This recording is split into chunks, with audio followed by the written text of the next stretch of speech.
I purchased a Microsoft product recently, and at first I thought, I'm going to read all of the fine print this time before I hit the agree button.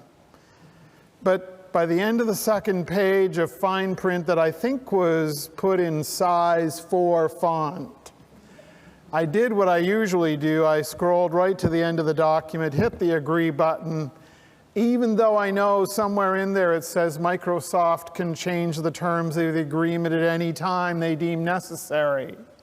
Still, I clicked on. Here's the thing.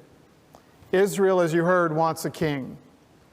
All of our neighbors have a king. Why can't we have a king? And besides, Samuel's sons are both incompetent. They think Donald Trump should still be president. And we can't have them as our prophets and a judge, so give us a king. And this ticks Samuel off, because he thinks the status quo is just fine. And what is it about him that the people don't like?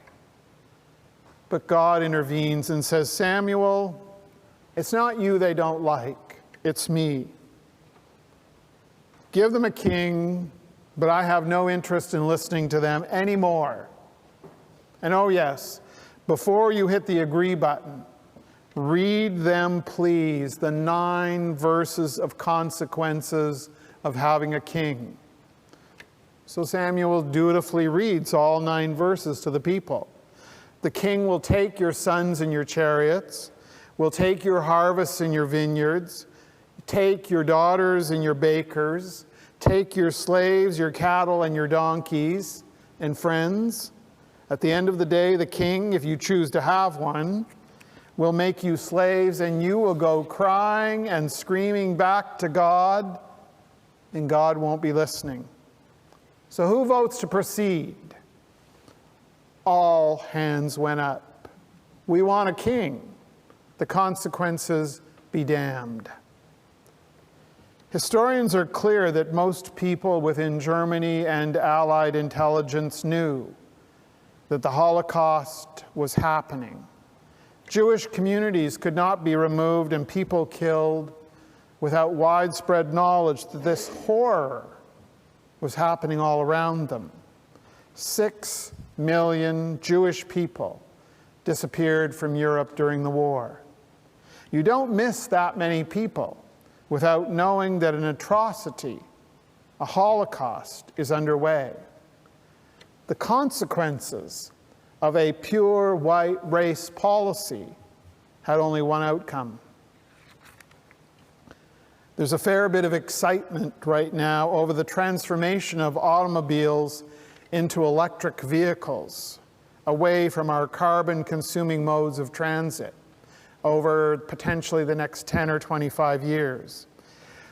What you do not see governments, or especially the auto industry, telling folks is that EVs use 4 times as much copper as the current vehicles, and will require, by some estimates, as many as 12 new copper mines in the world by 2040.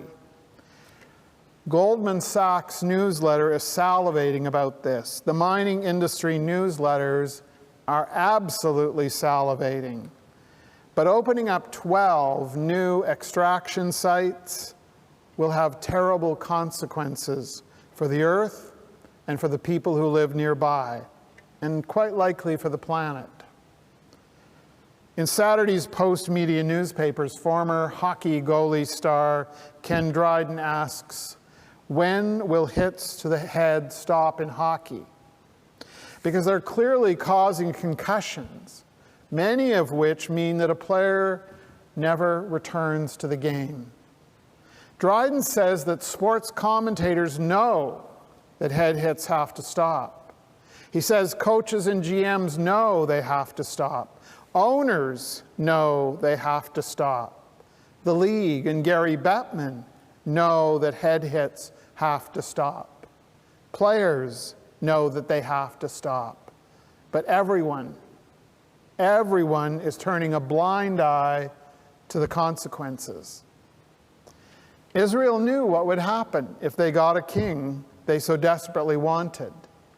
There were the consequences, and yes, the possibility existed that they might end up as slaves.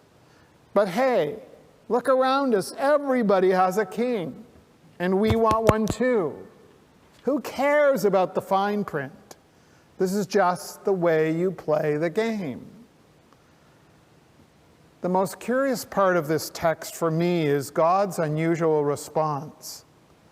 They don't like me, so I'm not going to listen to them, but give them a king anyway, Samuel. The commentators I read this week struggled with God's role in this episode. And in trying to justify God's action or inaction, you only dig a hole deeper. It's hard to really know what God is up to here, except, I think, for the consequences. You want a king? No problem. But first, listen to the consequences. Listen to what a king is likely to do. And then you decide, do you really want a king? In 1986, the United Church of Canada finally apologized to First Nations people for the sins that we had clearly committed against them from the time that our Methodist and our Presbyterian forebears had come to this land.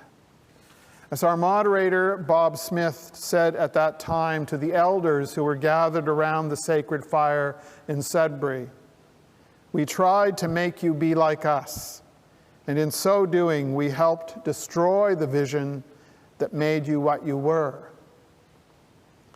It took 100 years of seeing, of knowing the consequences, of having that were visited upon our Indigenous brothers and sisters before we came to that moment when we apologized and sought their forgiveness and promised to begin to walk a path of healing and reconciliation. We wanted to Christianize them from the outset.